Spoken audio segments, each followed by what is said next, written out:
ఉజ్జయిని మరియు ఓంకారేశ్వర్ 2 జ్యోతిర్లింగాలను దర్శించుకున్నాము. వాటికి సంబంధించిన ఫొటోస్, వీడియోస్ మీకు చూపించాలనుకుంటున్నాను. సో మా టూర్ మొత్తం ఎలా జరిగింది అనేది మీకు ఎక్స్ప్లెయిన్ చేస్తాను. ఉజ్జయిని మరియు ఓంకారేశ్వర్ 2 కూడా మధ్యప్రదేశ్లో ఉన్నాయి. సో మేము గుజరాత్లోని వడోదరాలో ఉంటాము. మేము ఇక్కడ నైట్ 9కి బస్ ఎక్కాము. ఓంకారేశ్వర్కి మార్నింగ్ 5కి వెళ్ళాము. డైరెక్ట్గా బస్ అయితే ఓంకారేశ్వర్కి వెళ్ళలేదండి. మేము బస్ దిగిన చోటు నుండి 12 కిలోమీటర్స్ ఉంటుంది. సో అక్కడి నుంచి మేము ఒక క్యాబ్ అయితే బుక్ చేసుకొని ఓంకారేశ్వర్కి వెళ్ళిపోయాము. అక్కడికి వెళ్ళాక నర్మదా నదిలో స్నానాలు చేసి రెడీ అయ్యాము. ఈ నదిని ఒక్కో ప్లేస్లో ఒక్కో పేరుతో పిలుస్తారు. శివపురి, బ్రహ్మపురి అండ్ విష్ణుపురి. నదికి ఒకవైపు ఓంకారేశ్వరుని దేవాలయం, ఇంకోవైపు మమలేశ్వర్ దేవాలయం ఉంటుంది. ఇక్కడ జ్యోతిర్లింగ 2 పార్ట్స్గా డివైడ్ అయిందంట. సో 2 టెంపుల్స్ని దర్శించుకుంటేనే జ్యోతిర్లింగ దర్శనం పూర్తవుతుంది. సో అక్కడ స్నానాలు చేసిన తర్వాత ఓంకారేశ్వరుని దర్శనానికి వెళ్ళాము. ఆ రోజు చాలా రద్దీగా ఉంది. 3 గంటల సమయం పట్టింది దర్శనానికి. తర్వాత మమలేశ్వరుని దర్శనానికి వెళ్ళాము. అక్కడ మీకు బ్రిడ్జ్ కనిపిస్తుంది కదా, సో అక్కడి నుంచి వెళ్ళాలి. ఇంకా అక్కడ చిన్న చిన్న టెంపుల్స్ కూడా ఉన్నాయి. గోముఖ్ ఘాట్ కూడా ఉంది చూడాల్సిన ప్రదేశం. మేము మెమొరీస్ కోసం కొన్ని ఫొటోస్ అండ్ వీడియోస్ మాత్రమే తీసుకున్నాము. ఈసారి మళ్ళీ ఎప్పుడైనా వెళ్ళినప్పుడు ఫుల్ వ్లాగ్ చేస్తాను. మధ్యాహ్నం 2 గంటలకు ఉజ్జయిని బస్సులో వెళ్ళాము. ఇదే మహాకాళేశ్వర్ భక్త నివాస్. సో రూమ్స్ కోసం చూసాం కానీ దొరకలేదండి. సో బయట తీసుకున్నాం మేము. ఇది భారత్ మాతా మందిర్, చాలా బాగుంది. ఓంకారేశ్వర్ నుండి ఉజ్జయిని 150 కిలోమీటర్స్ ఉంటుంది. ఈవినింగ్ 6కి ఉజ్జయిని చేరుకున్నాము. కానీ దర్శనానికి అప్పుడు వెళ్ళలేదు, ఆ తర్వాతి రోజు వెళ్ళాము. ఈ ఫోటోలో కనిపిస్తున్నదే ఉజ్జయిని మహాకాళేశ్వర్. ఆ తర్వాత మేము క్షిప్రా నది దగ్గరికి వెళ్ళాము. వెళ్ళి అక్కడ బోట్ జర్నీ అయితే చేసాము. చూపిస్తాను చూడండి.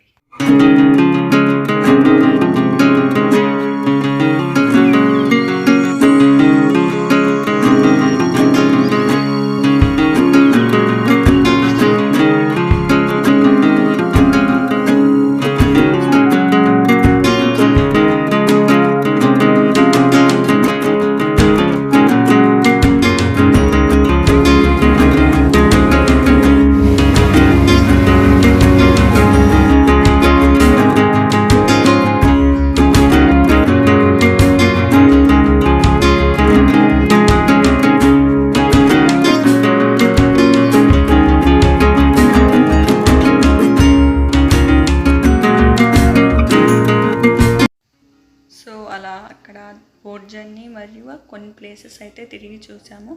తర్వాత ఉజ్జయినిలో చూడాల్సిన మెయిన్గా 4 ప్లేసెస్ ఉన్నాయండి.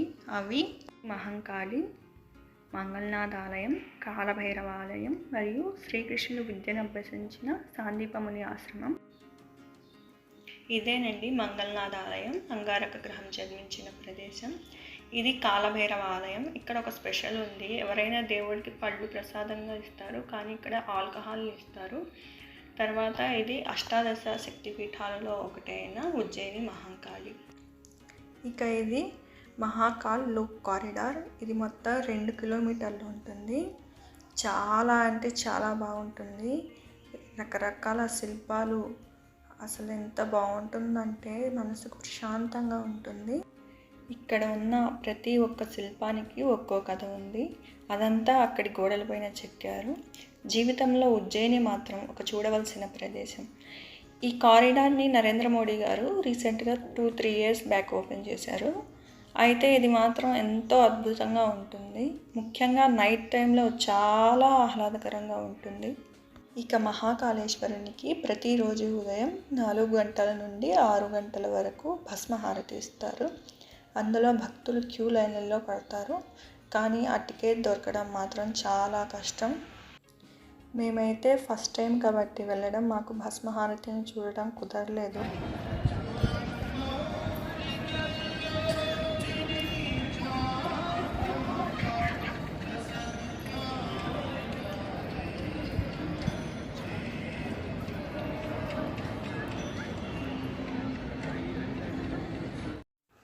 ఇక వీరు సప్త ఋషుల విగ్రహాలను అయితే ఇక్కడ ప్రతిష్ఠించారు.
తిరిగి చూశాక మేము క్షిప్రా నది దగ్గరికి వెళ్ళాము. అక్కడ ప్రతిరోజు సంధ్యా సమయంలో హారతి ఇస్తారు.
ఘాట్ని రామ్ ఘాట్ అంటారు. ఎందుకంటే శ్రీరాముల వారు తన తండ్రి దశరథ మహారాజుకి అంతిమ సంస్కారాలు చేసిన తర్వాత ఇక్కడే స్నానం చేశాడంట.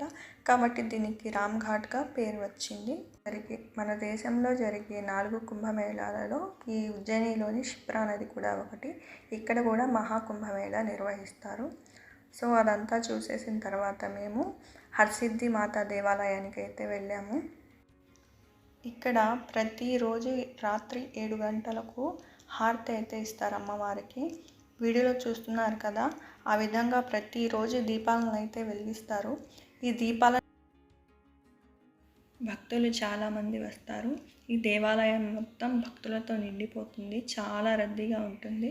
మాకు కూడా అంటే 1 గంట సమయం పట్టింది దేవాలయం నుంచి బయటికి వెళ్ళడానికి. అంతమంది జనం వస్తారు. అది అంత స్పెషల్ అన్నమాట అక్కడ.